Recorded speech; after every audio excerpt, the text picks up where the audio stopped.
ভারতের মেঘালয় প্রদেশ থেকে প্রচুর পরিমাণে পাহাড়ি ঢল নেমে আসে সোমেশ্বরী নদীতে এবং অনেক বড় বড় কাঠ বাঁশ আর প্রচুর পরিমাণে অনেক গাছগাছালি সোমেশ্বরী নদীতে ভেসে আসে।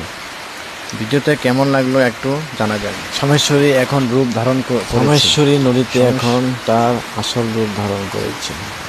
এখন প্রচুর পরিমাণে পানি আর পানি। নদীর মাঝখানে আগে চর ছিল, শুকনো ছিল, এখন পানিতে ভরপুর ভরে গেছে। সোমেশ্বরীর রূপ দেখে আমার তো অনেক ভয় লাগে।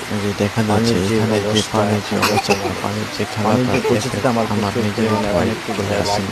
এখানে পানির কি অবস্থা জানি না, আপনাদের ভয় লাগে কিনা। এখানে কাঠ হোক বাঁশ হোক, পানির একবারে অনেক নিচে নিয়ে যায়, মানে পুরা দেখা যায় না, অনেক নিচে চলে যায়।